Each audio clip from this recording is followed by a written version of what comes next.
as we celebrate 100 years of naval aviation.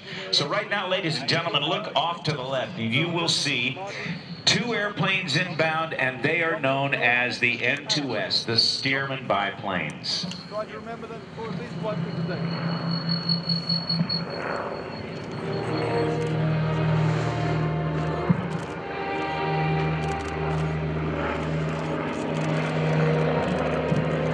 Take a look as the aircraft fly overhead. One, the yellow one closest to us, is in Navy markings. The one farther away is in Air Force, I should say Army Air Force markings. Airplanes that were designed in the 1930s by Lloyd Stearman. Boeing took over, they called it the Model 75.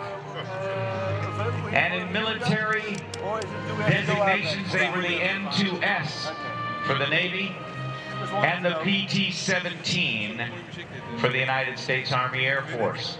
They were also used by the Royal Canadian Air Force, training Canadian Air Force pilots to fly, and those were called the Cadet, K-A-Y-D-E-T. They'll be back around in just a moment.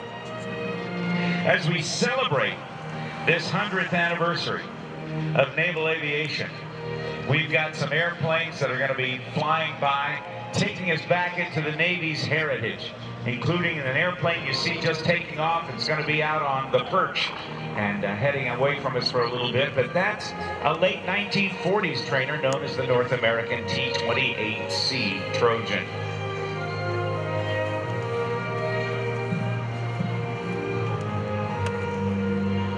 Now, from the left, this is a huge piece of history. I want you all to stand up and look over to your left. If you got cameras, you want to see this.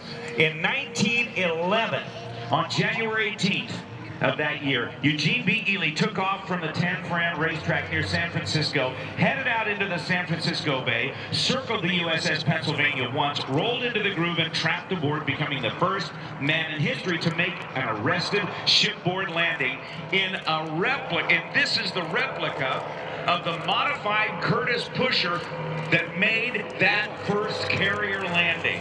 Look at this.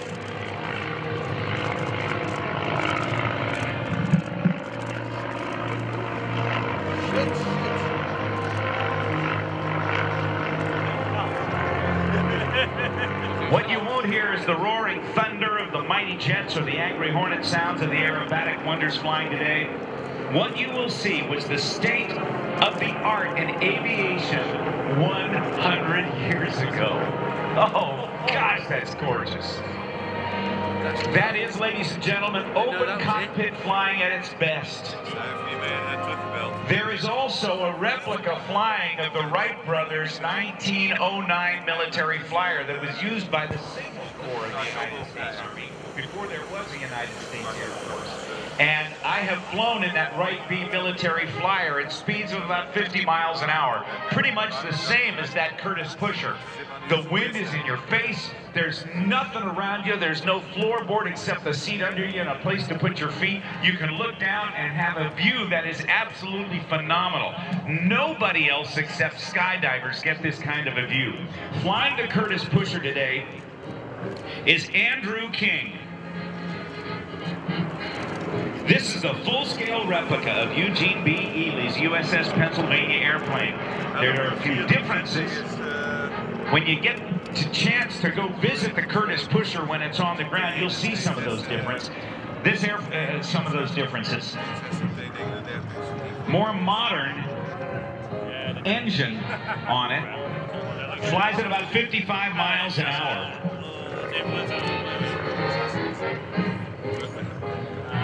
It's got the early Curtis water-cooled V8 engines were wonderful performers for the 10 to 15-minute flights, but they were never intended for long cross-country flying.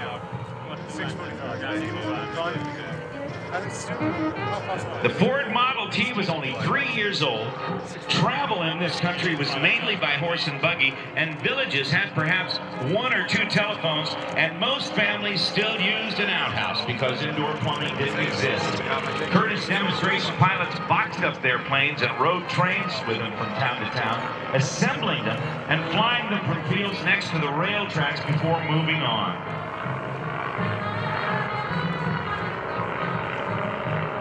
Andrew King, Bob Coolbaugh, and Mark Holliday fly this aircraft about 1 hour at a time. The Curtis has over 2 hours of fuel, but the pilots are pretty much worn out after an hour. It is a handful to fly. They're going like this with the yoke back and forth all the time. This was not real stable flying, but it's just an incredible feeling. Coming over the top again, we have the PT-17 and the N2S. Over 10,000 Stearman trainers were built for the United States Navy and the Army, and they had parts for thousands more. And in some respects, that's why the production numbers of different aircraft vary depending on whose history book you read. And throughout the day, I'll mention this, that if my number of production or my numbers on an airplane don't agree with the ones you know, then you are right. Coming along at a blistering 105 miles an hour or so, these primary trainers were the first types of aircraft that pilots would see when they got into flight training. They had a very, very narrow landing gear in the front. They were susceptible to what was known as the ground loop. Now I'm going to turn this music down. Just listen to the pushing.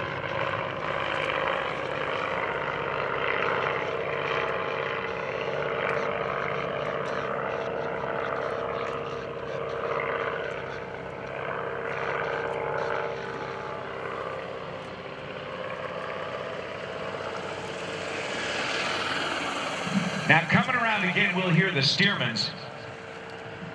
The U.S. Army Air Force had 3 different models of the Stearman, and depending on what power plant was on the front, that dictated the designation of the aircraft. If it was a Continental engine, it was a PT-17.